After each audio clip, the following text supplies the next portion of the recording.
Hello and welcome to your BTV News update for the week of March 22nd, 2021. As always, I am your news director, Ryan Oates, and we are pleased to announce some new and exciting changes to our program. First, we have a new anchor, Gavin VanHorn, who will be filling in for Cailan Dougall as host of our COVID segment, and this week will be filling in for Allison Sanel in the political segment. Welcome to the show, Gavin, and take it away. Hi, I'm Gavin VanHorn. I'm a senior who's double majoring in history and politics, philosophy, and law here at Binghamton, coming from Hinman College. I'll be taking over as anchor for Cailan Dougall during the COVID-19 segment at BTV6. He will remain a writer for this segment throughout the semester, and I look forward to keeping you all updated about the status of COVID on campus and elsewhere. We have some good news for you all this week, so let's get right into it. On Friday, March 12th, a Bing U News article written by Katie Ellis discussed the spring semester's COVID caseload. According to Alice, Binghamton currently has 601 available rooms for quarantine and isolation housing, including some at local hotels to meet demands. A team of 30, composed of emergency health and safety staff and President Stanger, meets daily to discuss various issues, including transportation, meals, laundry, technology, package delivery, and more. They assess upcoming challenges. Their efforts ramped up quickly in the early weeks of the semester because an unusually high case count overwhelmed the quarantine housing system.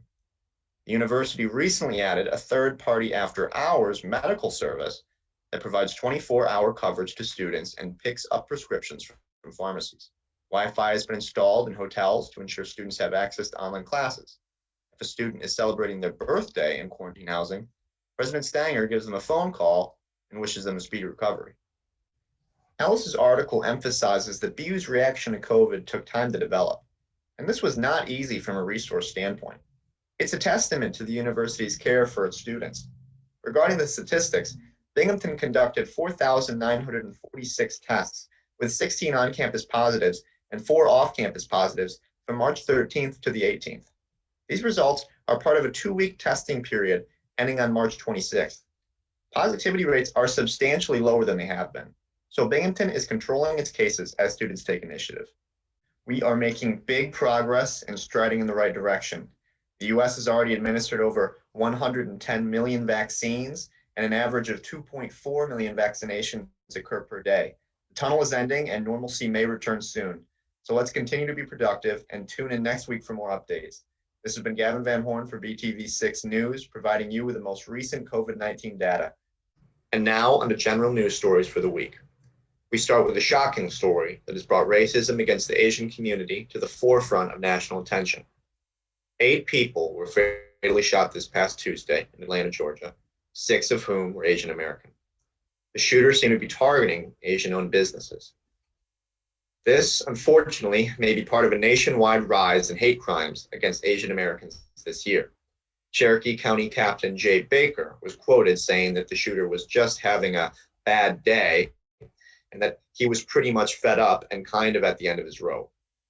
Baker previously posted a controversial photo of a shirt on Facebook, which puts his authority on anti-Asian racism in question. After outrage from the public, an official stated that he was no longer a spokesman for the case. Moving on to Washington. President Biden beat his first 100 days vaccination goal with 100 million doses administered. The Biden administration has nearly doubled the amount of vaccine doses that it initially expected to distribute to states, tribes, and territories each week. It has gone from 1 million shots a day, which was promised in December before the president was sworn in, to an average of 2.5 million shots a day, outpacing the rest of the world significantly. The White House will announce its ongoing vaccination goals next week. There have been 2 new conspiracy charges brought against 4 leaders of the Proud Boys in regards to the January 6th riots. They're now being charged with a plot to disrupt Congress's certification of the 2020 election. The claim in these new charges says that as many as 60 people used an encrypted communications channel to coordinate events on the 6th. And lastly, for an important on-campus development. Just a reminder that SA elections are on March 22nd. Make sure you learn about all the candidates' platforms before you cast your vote. Links to information about the elections and candidates will be in the description below. Thank you. Back to you, Ron. Wonderful job, Gavin, and thank you for all the important updates. Now, more than ever, it is important for us to remain informed about the evil in the world so we know how best to combat it. And now for the weather, hosted by Sarah O'Shea. Take it away, Sarah. Hi, it's Sarah, and welcome to the weather. I'll be covering the weather from Monday the 22nd to Sunday the 28th. These predictions were made on March 19th. On Monday, we're finally approaching spring weather with sunny skies and a high of 61 degrees. On Tuesday, we'll have much of the same with a high of 61 degrees also. On Wednesday, it'll be partly cloudy skies and a high of 62 degrees. On Thursday, it'll also be cloudy with a 40% chance of rain in the afternoon and a high of 61 degrees. It'll suddenly get really cold on Friday with a 70% chance of rain, winds that are 10 to 20 miles per hour, and a high of 52 degrees. On Saturday, it'll be partly cloudy with a high of 57 degrees. And finally, on Sunday, it gets cold again with a 60% chance of rain throughout the day and a high of 52 degrees. And now for our Doppler radar. So as you can see on our Doppler radar, we have that rain that might be approaching Wednesday or Thursday. Blows right past us. And then that rain that blows past us on Friday and Saturday. And that's the weather. And now back to you, Ryan. Excellent work, Sarah. And now for our new segment, the Entertainment Editorial. For the rest of the semester, Cailan Dougall will be giving his take on one of the most anticipated new shows from Marvel, The Falcon and the Winter Soldier. Hey Binghamton.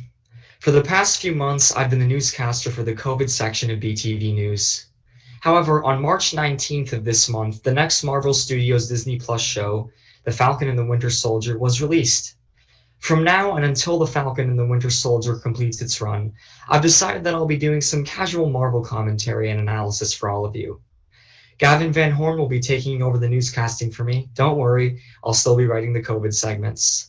I'm a huge Marvel fan, and I'm looking forward to discussing the state of the Marvel Cinematic Universe with all of you. Jump right into Falcon and Winter Soldier. Sam and Bucky are back.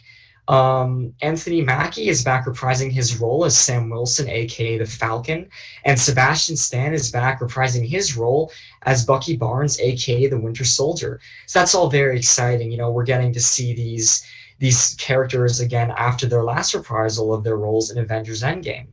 Now, the first episode of Falcon and Winter Soldier begins on a nice note. It begins with an archived voice cameo from Old Man Cap, from that scene in Endgame where Captain America passes the shield and thus the mantle of Captain America onto Sam Wilson.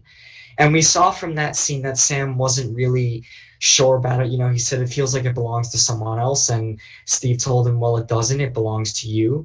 And Sam finished it off by telling him, well, I'll do my best. And this show is sort of about how the legacy of Steve Rogers is impacting Sam Wilson in this post-Endgame world. So it's a nice callback to Endgame. And it's nice that we have that reference at the start of the episode just to set up the rest of the show. Right after that, we get into this massive aerial combat sequence. And Sam has a slightly different look in this sequence. His costume is a bit more red than we've seen in his previous MCU appearances. And also his wings are a little more talon-like, a little more defined than they were in his previous movies. So I do like his new costume. I'll admit I think it's kind of cooler than some of the other ones, but people may have differing opinions, and I respect that.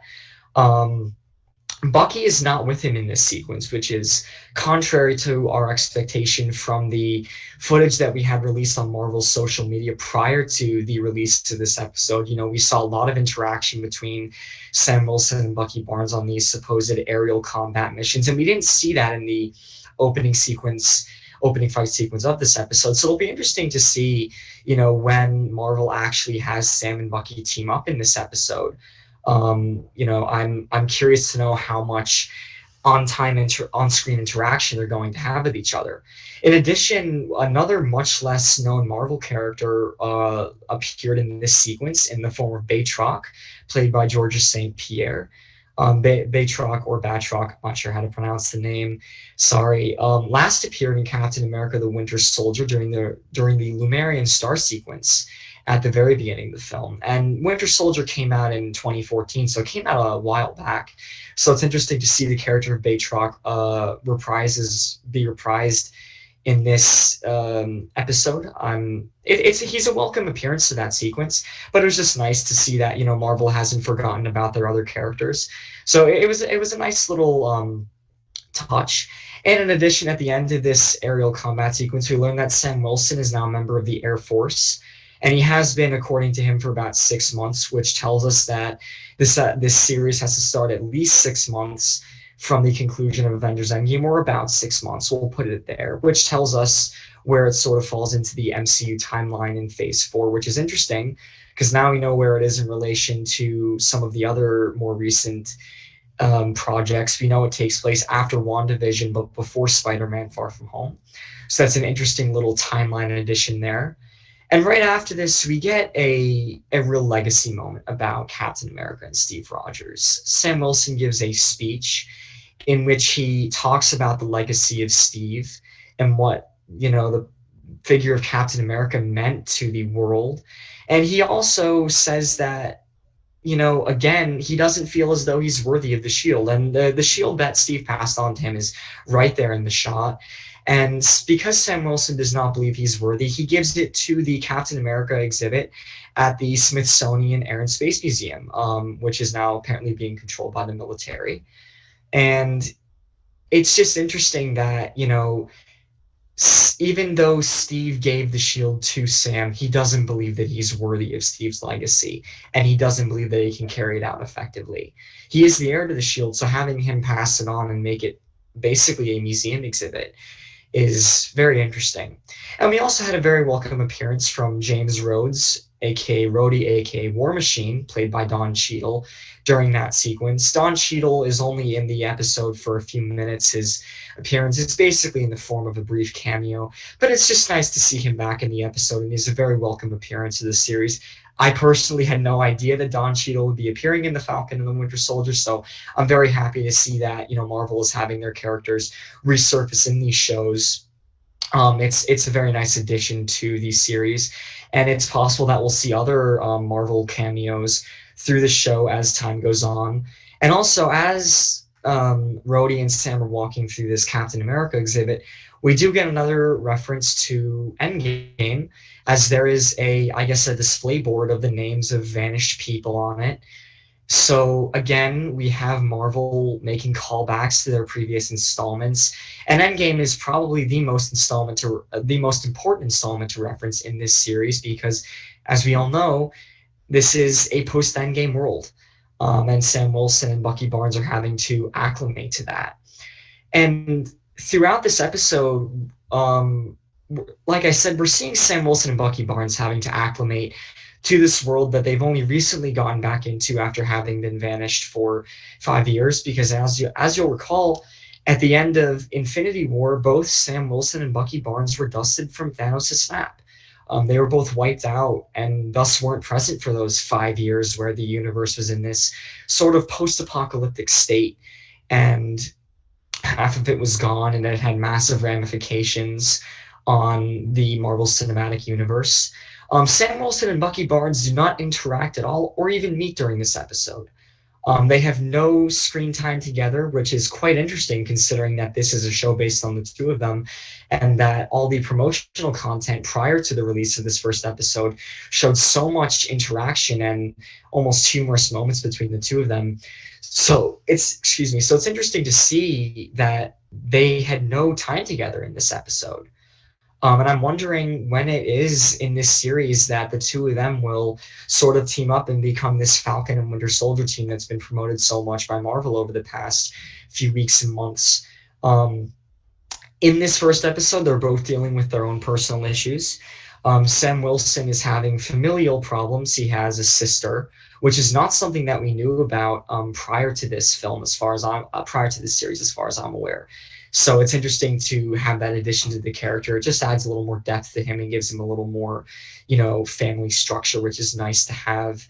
And Sam's sister is struggling to keep a family business afloat. She's trying to find a loan for a boat, which Sam tries to help her do. They go to a bank where the bank basically tells them, well, look, because we're having all these people come back as a result of the snap, we're too tight, and thus we can't give you the loan. And there are, sort of racial undertones to that scene. And it's nice that Marvel is not only recognizing that, but incorporating it into their shows in ways that are both not so discreet and discreet at the same time. So I appreciate the fact that they incorporated that into their bank scene. And Bucky is also dealing with a lot of issues. He's dealing with the repercussions of having been the Winter Soldier, this Hydra assassin for many, many decades. He's sort of going through this internal conflict, this internal trauma, dealing with all these years that he spent carrying out these assassination missions for Hydra. And as you'll recall, in the gap between Captain America Civil War and Avengers Infinity War, Bucky was in Wakanda, where they supposedly got the rest of whatever it was that Hydra put in his head out of there. But nevertheless, Bucky's still having this sort of PTSD trauma. Bucky actually has a nightmare during the show about one of his former Hydra assassination missions, which is interesting to see, and it actually ends up playing into this episode in a decently big way. And what Bucky is trying to do is he's trying to make amends. He's trying to redeem himself for all those years he spent killing people for Hydra, carrying out these assassination missions. And one way that he's been trying to do that we've seen in this episode is he's been, taking out these remaining Hydra sort of sleeper agents. He took out, I believe it was a senator, although I could be mistaken about that, in a sequence in a parking lot where he was controlling her car and taking audio of her. So we're seeing, like I said, we're really seeing Bucky trying to redeem himself and do that while acclimating to this post-Endgame world and having been snapped back into existence by Professor Hulk in Avengers Endgame. So it's clear that Bucky is having a massive amount of internal conflict, and I'm interested to see how Marvel ends up playing that out, not just as a story arc for Bucky in this series, but also in his relationship with Sam Wilson, because it's very clear that the series features a lot of interaction between Sam Wilson and Bucky Barnes, and it'll be interesting to see if that Hydra past and this present redemption ends up being incorporated into the show. So we'll see how that plays out in future episodes. And Marvel threw in Bucky going out on a date with this girl. It's nice to see that Bucky's trying to sort of use various methods to get himself adapted to this world that he's been out of for 5 years, and having him do something as casual and human as going out on a date with someone is a great way for him to start attempting to do that. And I'm happy to see that good old Bucky Barnes is getting into the game, the dating scene, and I'm curious to see if Marvel ends up playing out that sort of subplot throughout the Falcon and the Winter Soldier. I mean, remember, this is only the first episode, so there is still plenty of time for development of these plot lines. In addition, this episode also sets up some of the villains for the show, being those masked people that we were seeing during all the promotional content and various clips on Marvel's social media and elsewhere. According to this episode, they are known as the Flag Smashers, a group of people who believe that the world was better during the blip and they want a unified world without borders. And it'll be interesting to see how the Flag Smashers end up playing out throughout the series and what level of conflict they'll end up having with Sam Wilson and Bucky Barnes, because it's very clear there are action sequences between the two groups, so we'll see how that ends up playing out. We also know that Daniel Bruhl is reprising his role as Zemo in this series from his previous appearance in Captain America Civil War. He did not make an appearance in this episode, so it'll be interesting to see when Marvel sort of makes his whole big villain reveal. I'm not sure if Zemo is meant to be the big bad villain of this show. And we know from WandaVision, with the reveal of Agatha Harkness as sort of the antagonist of the show, that Marvel does like to build up to these things. They won't do big villain reveals immediately. They'll do them when they have to, or when they feel it's appropriate to. So it'll be interesting to see when Zemo actually gets introduced into the show and in what context he does, because we have seen various pieces of footage of him. And it'll be really nice to see Daniel Bruhl reprise the role, and I look forward to seeing when he appears in the show, despite him not having appeared in this episode. And this episode also ends on a fairly controversial and impactful note for Sam Wilson. You know, we get the introduction of this new Captain America who is John Walker, also known as U.S. Agent from the Marvel Comics. He's being portrayed by Wyatt Russell in Russell's official MCU debut. And this scene is upsetting for Sam Wilson for pretty reasonable reasons. Reasonable reasons. And it's like that because, you know, after Sam Wilson passed along the shield to the military and basically gave it to the Smithsonian because he believed he wasn't worthy, then the military goes ahead and not only gives it to someone else without consulting Sam, they give it to a white guy. And that has serious racial undertones because, you know, Steve passed it on to Sam, who is a black person, and Sam is the heir to the shield, and yet the military just sort of went behind his back and gave it to this white guy who never knew either Sam or Steve. And it'll be interesting to see how this plays out throughout the series. I do believe that Wyatt Russell will be having a lot more screen time because we have seen footage of him high-fiving someone at what I believe is a football game. So it's very clear that John Walker, aka U.S. Agent, will have a substantial role in this show, although it will be interesting to see whether he ends up being an ally to Sam Wilson and Bucky Barnes or this foe to Sam Wilson and Bucky Barnes. And it'll be interesting to see how Marvel ends up playing out that character, because I'm not sure how they'll do it right now. But it is a bit of a controversial note to end off the episode on. And we get, you know, this brief shot of Russell smiling into the camera, and then the episode ends. So it'll be interesting to see how this character of John Walker ends up playing out throughout the series. Overall, this episode is mainly dealing with the post-Endgame world from Bucky and Sam's perspectives, and it also has massive implications regarding the legacy of Steve Rogers. It'll be interesting to see how this legacy and how these various perspectives of Sam Wilson and Bucky Barnes play out throughout the show. Because it's very clear that right now they're not working with each other. They're on separate story arcs. So it'll be interesting to see how all these things sort of merge together and culminate. Because as you'll recall, and this will be my last note to all of you, in the scene where Steve Rogers passed the shield on to Sam Wilson, Bucky was standing right next to Sam, and he basically said to Sam, you know, go talk to Cap. You know, it's more appropriate that you do it. So it will be interesting to see how the legacy of Steve Rogers plays out, not only with the bigger picture of this post-Endgame world, but with the relationship between Sam Wilson and Bucky Barnes. And on that note, that is all my commentary for episode 1 of Marvel Studios' The Falcon and the Winter Soldier on Disney+.